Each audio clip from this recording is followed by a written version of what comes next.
Welcome back, fellow travelers. I want to talk to you today about 3 terrible suggestions that I often hear people give other people about traveling, and I'll provide you 3 alternatives to those suggestions. So let's jump right in and not waste any time. The first one is choose your seats wisely, because you don't want to be stuck to an unruly passenger, children, or just somebody who might hog your arms. Well, how are you supposed to decide and know who these people are? When you book and you select your seat in advance, the travel agent, or even you, when you look at the seat map, don't have access to people's identity. It's so ludicrous. What you want to do is you want to pick the seats that is furthest from people. Now, what's going to happen is that when you're pre-booking, a lot of the seats will appear already taken.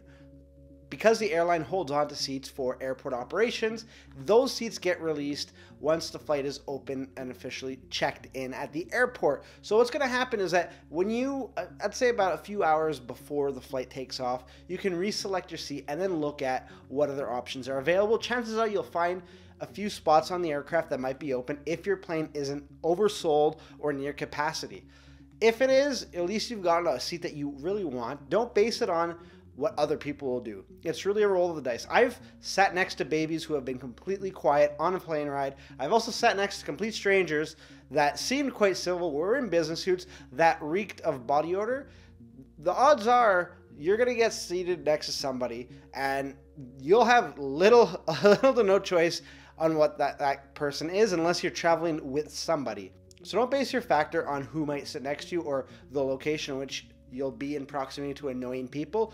Do it based on where you want to sit in the aircraft. The next tip that I hear so often that make my eyes roll in the back of my sockets is to get the Asian vegetarian option. The reasoning for that is that you'll get served your food first. So let me just say it right there. If that's what you want to eat, then order it. Don't want to eat that Asian veggie? Don't eat that Asian veggie plate.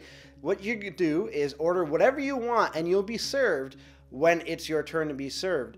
So there are instances where some meals do get brought out first, but a lot of airlines operate on a back to front or a front to back, depending on the aircraft. So really, most of the time, you're not going to get your food first. And if you're really just banking on that, I mean, if you're going to be that hungry, just eat something before the plane takes off.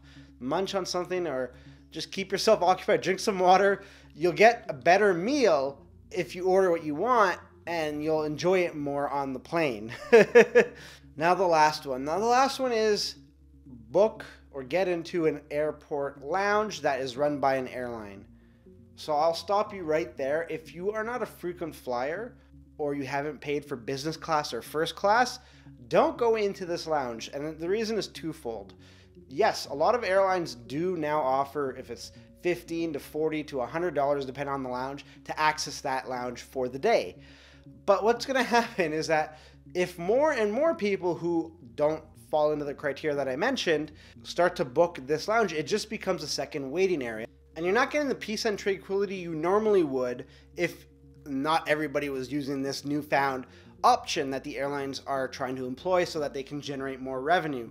Instead, what you're going to want to do is you're going to want to get a credit card that offers this type of benefit. There are a lot of credit cards now or special companies that offer other lounges. And the reason why I'm suggesting this and not just going to the airport lounge is that a lot of people don't think about the credit card benefits when they get to the airport. Is in fact less occupied than one that is run by an airline because people think to go to the airline's lounge. And to be honest with you, I'm not for buying tickets or buying passes into an airport lounge for an airline simply because it's meant to be something special for the frequent flyer or the one who's paid additional money, and I feel that cramming additional people in there takes away from that value. Now, that's not to say that it isn't a good idea to generate money, and it does provide people a second area to relax in, and there's, amenities and stuff like that, but it's starting to turn into just like a second waiting lounge, is my opinion, and I'm against that. So anything that I could do to help curb that mentality would be great. More than that, though, if you have any tips that you'd like to share, let me know in the comments below. But in the meantime, you can check out another one of my videos right over here, and if you'd like to subscribe, you can do that right here. It lets you know when we upload new videos just like this one. I'd like to thank you for making me a part of your day, and until next time, safe travels.